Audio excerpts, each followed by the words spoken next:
Bonjour tout le monde. Alors, on va commencer une nouvelle série et on verra ce que ça donne, on verra si ça dure. J'ai découvert un site qui s'appelle Boobox où on peut commander des livres en français qui sont envoyés par email et qu'on peut lire sur une liseuse ou un téléphone ou un ordinateur. Et comme j'avais envie de relire plus de livres en français, j'ai testé, j'ai juste acheté une pochette surprise avec 3 livres. Et le premier que j'ai lu, s'appelle Un livre, un arbre et des emmerdes. Et c'est un bouquin que j'ai lu très vite et que je n'ai pas vraiment aimé.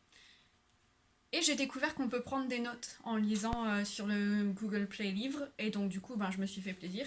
Et généralement j'aime bien évacuer et exprimer les émotions que j'ai, que ce soit positif ou négatif. Et donc du coup je me dis qu'on va tenter et on va faire une petite revue slash résumé du bouquin. Donc j'ai pris des notes hier et ce matin et on va voir ce que ça donne. Si I'm gonna switch to English more entirely. So if you're here and you're one of my English watchers, I think this is one of those things you could leave playing in the background just to hear some French. It will go fast. It will be quite hyper. This will be a playlist of its own, and it'll probably be like ranting and gushing videos. So I'll try and make sure I also put some positive gushing books, but this one wasn't really gushing worthy. So you can leave it in the background. Et donc pour les gens qui regardent et qui sont français, peut-être que ça peut vous parler un peu. J'ai regardé en ligne toutes les revues sur ce bouquin, donc Un livre, un arbre et des emmerdes de Julien Simonet sont vachement positives. Ceci dit, j'en ai pas vu beaucoup. Genre sur Amazon, il y a peut-être 11 revues. Sur Goodreads, j'en ai pas trouvé du tout. Et après, on trouve des vidéos qui font la pub en fait de ce bouquin. Donc en fait, sur un échantillon de, je sais pas, une vingtaine de lecteurs, tout le monde l'a adoré. Et moi, je l'ai pas adoré. Donc je voudrais expliquer pourquoi. Et peut-être que si vous l'avez lu et ne l'avez pas adoré, vous vous sentirez moins seul. Alors, pour commencer, il y a un aspect qui m'a un peu interpellée. Je pense que c'est le décalage entre le résumé de la quatrième de couverture et le roman lui-même. La quatrième de couverture, je trouve, est écrite de façon à ce qu'on s'attende à une romance, et le livre commence de façon plutôt en adéquation avec ça. Donc on a une écriture à la première personne et au présent. Personnellement, je suis toujours un peu sceptique par rapport à ça. Je trouve que ça peut marcher très très bien, ça peut être très immersif, mais il faut que ce soit bien fait. Et personnellement, j'ai trouvé que là, dans ce bouquin-là, ça n'a pas trop marché pour moi. Le présent première personne, bof. Ensuite, un autre truc de façon formelle qui n'a pas marché, c'est le fait que dans ce bouquin, on a 2 personnages et 2 points de vue qui alternent, complètement communs dans les romances, je pense. Mais on introduit les différents points de vue en disant, enfin, il y a écrit Juliette, point de suspension, avec la même police de caractère que tout le texte. Et ensuite, ça commence. Et quand c'est Axel qui parle, c'est Axel, point de suspension, et ça commence. Mais il n'y a rien. Enfin, les points de suspension m'ont complètement perturbée au départ. La première page, en fait, ça dit Juliette, point de suspension. On passe à la ligne, et paf, on parle de Guy avec une description vachement verbeuse. Et c'est seulement après 4 phrases qui décrivent Guy que d'un seul coup on a un jeu au présent, et où je me dis ah alors en fait, donc c'est peut-être Juliette qui parle, mais je trouve que le layout, la mise en page n'aide pas en fait à comprendre ce qui se passe. Et c'est pas franchement quelque chose de recommandable, je pense, en première page de roman, de rendre le lecteur confus par rapport à mais qui parle, qu'est-ce qui se passe et c'est qui ce Guy. Et en plus, donc Juliette décrit Guy comme étant donc ce franco-argentin, etc. Et du coup, je me dis, ah ok, donc elle le rencontre pour la première fois, elle sait qu'il est franco-argentin et apparemment c'est important de nous le dire. Donc ce franco-argentin au visage marqué, dans son costume Armani, son cigare éteint, tout ça, tout ça. Et en fait, eh ben non, Guy c'est son mec. Ils sont ensemble. Mais qui est-ce qui décrit son mec comme ça? Enfin, moi ça m'a un peu paru bizarre. Et il s'avère que c'est une sorte de flashback. Donc dans la première phrase où Juliette dit « je », en fait elle dit qu'elle les revoit emménager ensemble. Donc là je me dis ok, donc en fait c'est son mec, mais elle ne le décrit pas vraiment comme son mec. Apparemment c'est plus le fol amour entre eux. Et là dans mes notes j'ai écrit « apparemment c'est plus le fol amour entre Juliette et Guy ». Et c'est pas le fol amour entre Julien Simonet et la concordance des temps non plus. Donc il a décidé d'écrire au présent. Il a décidé d'écrire au présent. Et quand il fait des flashbacks, ben c'est au plus que parfait. Et si vous avez regardé ma revue de Magpie Murders, vous savez que utiliser le plus que parfait pour parler de flashback dans un récit au présent, ça m'énerve parce que c'est pas comme ça que ça s'utilise. Et donc là, ben, c'est le même fléau. Je sais pas, le 21e siècle a décidé que le plus que parfait, ça s'utilisait différemment maintenant, j'en sais rien. C'est chelou. Bon, à la décharge de Juliette et donc de Julien, l'auteur, en fait c'est assez discret, ça m'a sauté aux yeux quand j'ai relu le livre pour prendre des notes. La première fois que j'ai lu, en fait j'étais tellement perturbée par le fait de savoir que c'était Juliette qui parlait que le temps m'est passé par-dessus la tête. Mais en même temps c'est pas forcément un compliment de dire que j'ai pas capté une erreur parce que j'étais obnubilée par une autre confusion. Donc c'était un bon début bien solide.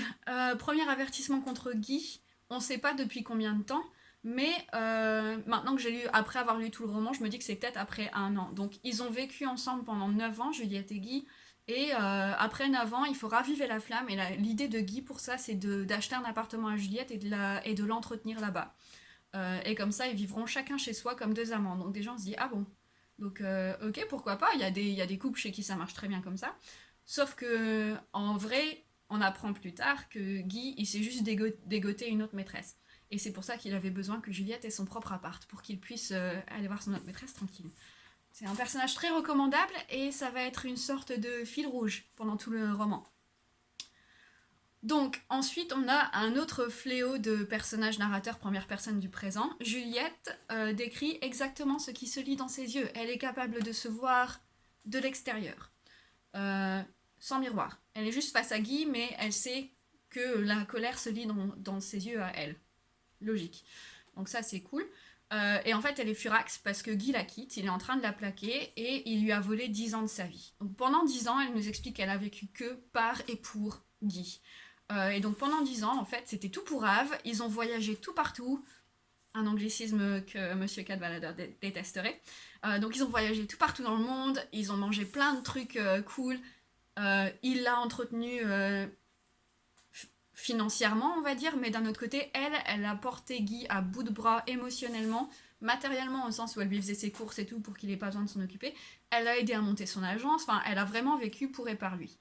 C'est assez bien résumé quand Juliette dit « J'ai fait de mon corps son refuge, de mon âme un boudoir lui étant entièrement consacré. » Et après tout ça, après 10 ans de ça, Guy la plaque. Et là, c'est rude. Donc, même si au départ, Juliette, elle m'a rendue complètement confuse, j'avais de la compassion pour elle, j'étais vachement triste pour elle, je me disais « Waouh, chaud et en même temps, ouais, ben c'est un peu malsain quoi, de vivre toute ta vie à travers une autre personne, parce que le jour où cette personne part, si elle part, t'as plus rien. Donc, j'ai été momentanément happée dans l'histoire.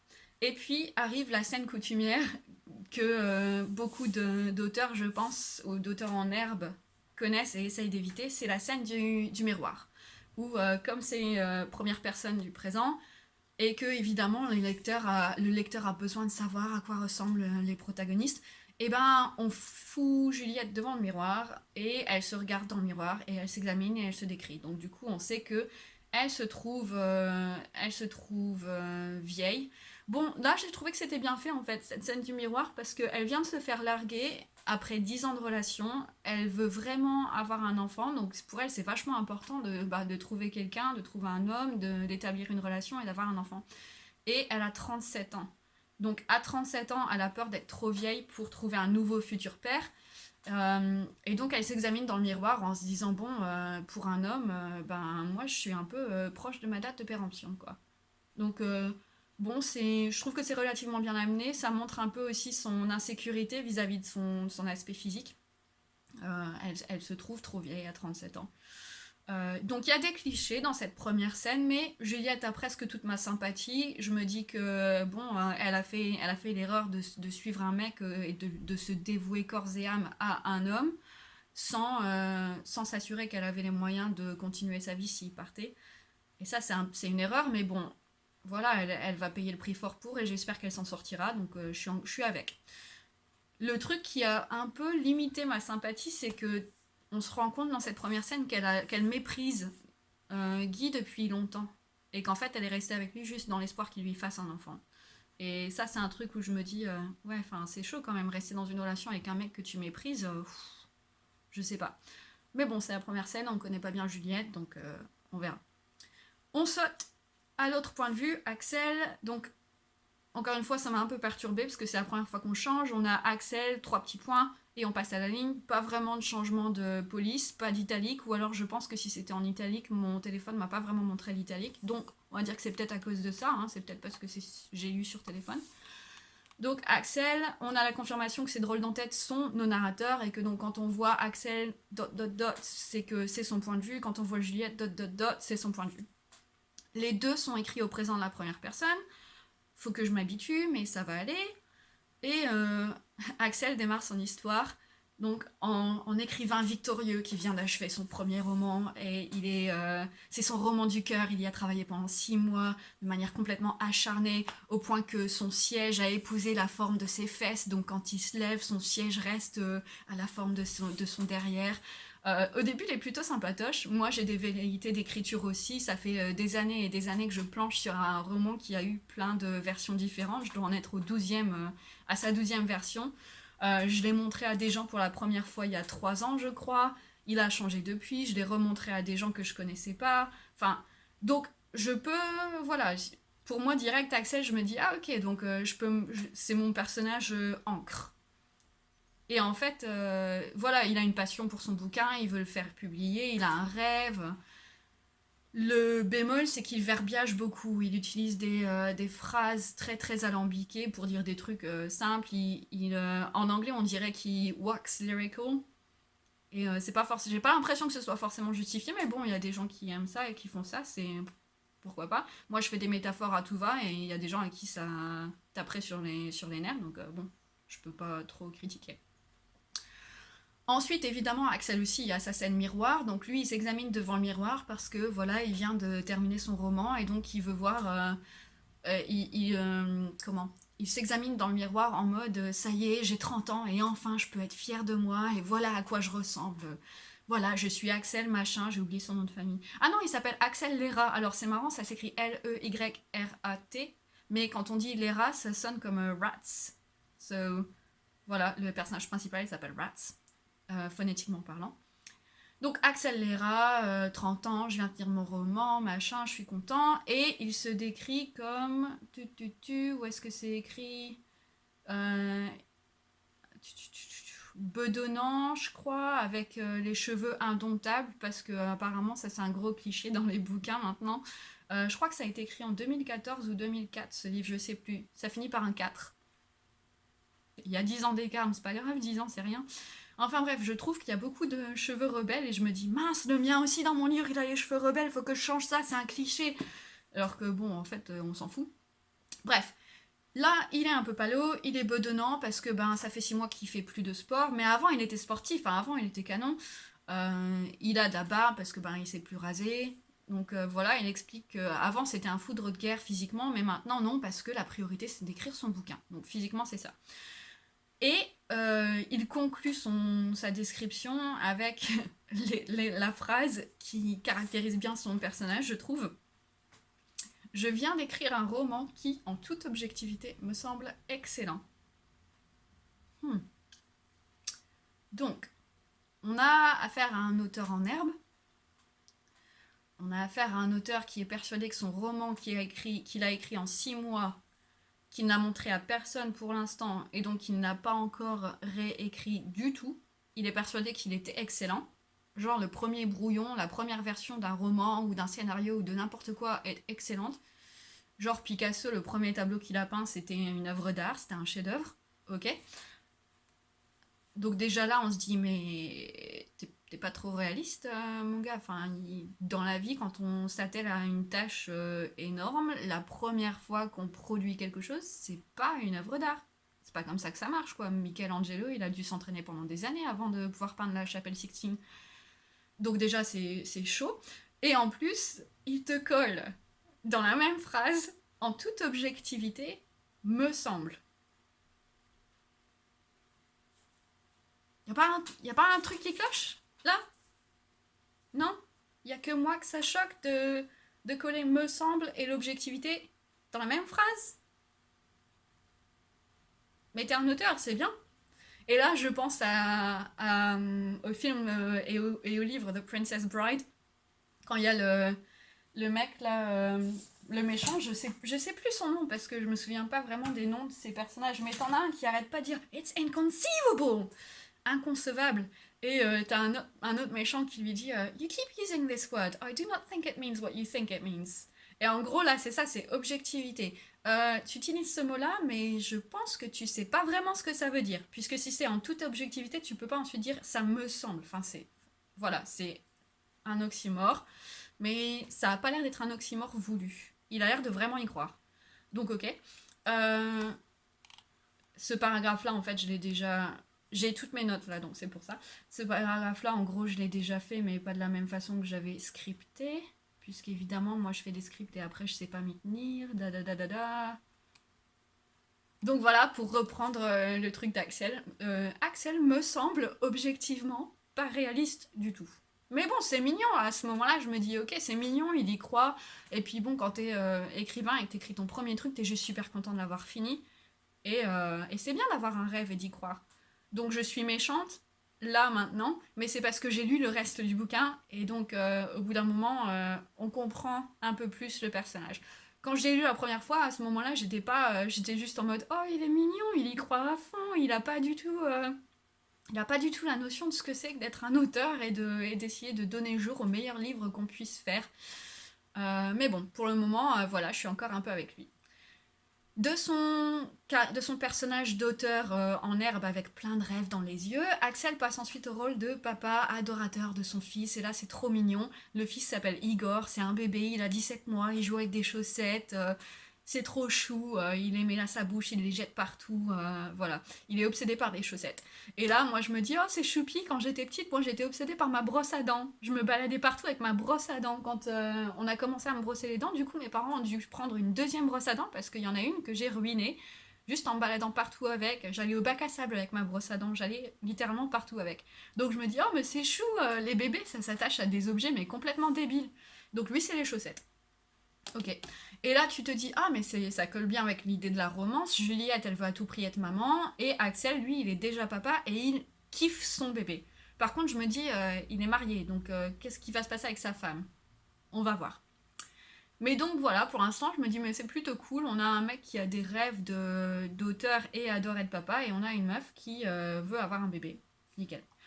Il s'avère donc très vite qu'on rencontre Natacha, la femme d'Axel, et elle s'en branle complètement que Axel ait fini son livre. Tout ce qu'elle veut, c'est qu'on la laisse regarder la Star Academy en paix. Et là, c'est un truc pour lequel je vais devoir demander aux Français ce qui se passe. Moi, quand j'étais encore en France, donc j'ai déménagé en Angleterre en 2000... on est quand là? On est 2020. Je suis arrivée en Angleterre en 2011, je crois. Donc avant 2011, quand la Star Academy passait régulièrement à la télé, quand j'étais ado, on parlait rarement de la Star Academy. On disait pas je vais regarder la Star Academy ce soir. On disait t'as vu Starac? Je vais regarder Starac. Ou peut-être je vais regarder la Starac, mais on disait rarement Star Academy. Natacha pendant tout le bouquin c'est la Star Academy. Axel pendant tout le bouquin la Star Academy. Donc est-ce que vous avez d'un seul coup décidé qu'on allait dire toute l'expression entière? Parce que le français ça prend déjà pas assez de temps à parler. Enfin je sais pas. Du coup, ça m'a un peu perturbé. Nous, on disait jamais la Star Academy en entier, on disait la Starac.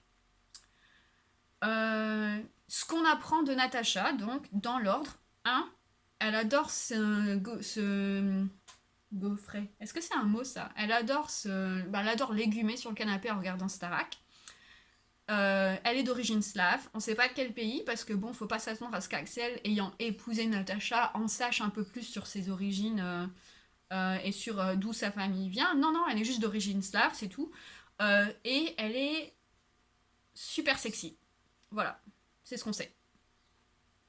C'est tout ce qu'on a besoin de savoir apparemment au début. Il y a des priorités. Hein. Donc ce qui compte là maintenant, c'est qu'elle est méga bonne, qu'elle n'a pas envie de parler à Axel, même s'il vient de finir son roman. Et lui, il est super dégoûté parce qu'il vient de lire ce roman, il est super content, et du coup, il veut baiser, et sa femme, elle veut pas. Elle veut qu'il débarrasse sa table et qu'il la laisse tranquille. Il finit par obtenir une sorte de petite félicitation tiède, on va dire, de la part de Natacha. Et il s'en contente et il va débarrasser la table. Donc là, voilà, avec cette scène-là, on se dit, ok, donc Juliette, on sait qu'elle s'est fait larguer, qu'elle veut à tout prix avoir un enfant et qu'elle a fait l'erreur de donner toute sa vie à un homme. Axel, on sait qu'il a le rêve de se faire publier et qu'avec sa femme, il y a peut-être de l'eau dans le gaz parce que, bon, apparemment, lui, il la trouve super sexy, mais elle n'est pas du tout intéressée. Et on sait aussi que Axel, c'est un papa poule. Enfin, pas un papa poule, mais c'est un papa qui adore être papa.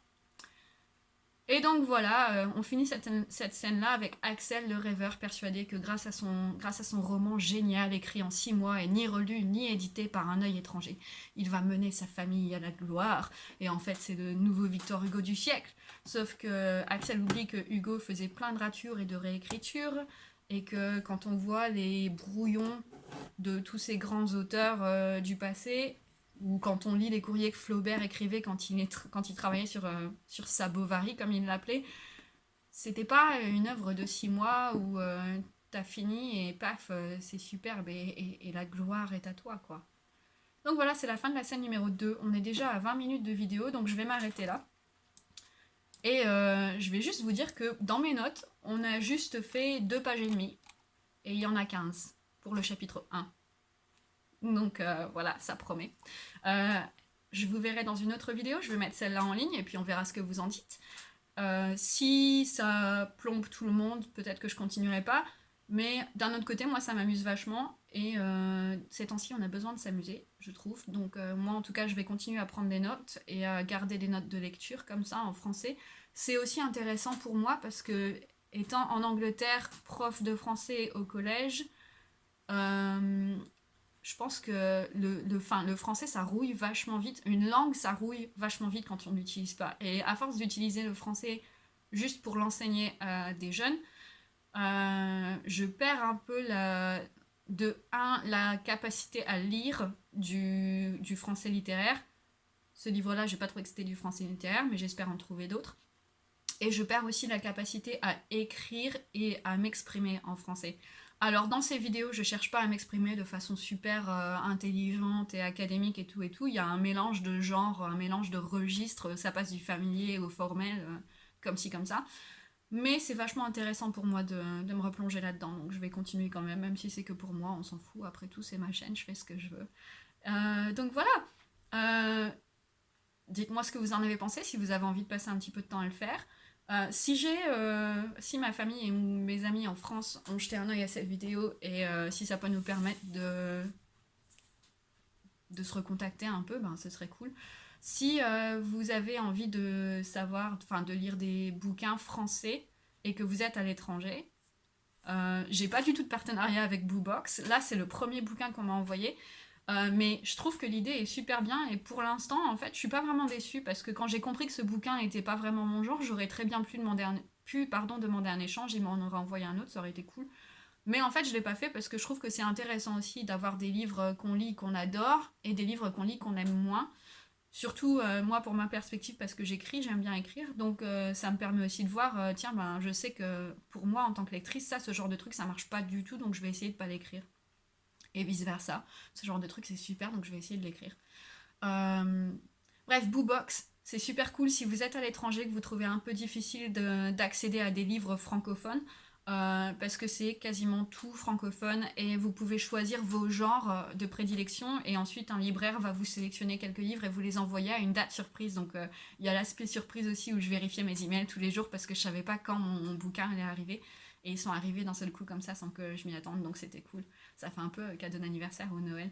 Mais bon, ça fait une super longue conclusion. Merci d'avoir regardé jusqu'au bout si vous y êtes encore. Anyone who's listened and is English and listened to have the French in the background, I'm done with this first part now. We've only just done 2 scenes of the first chapter.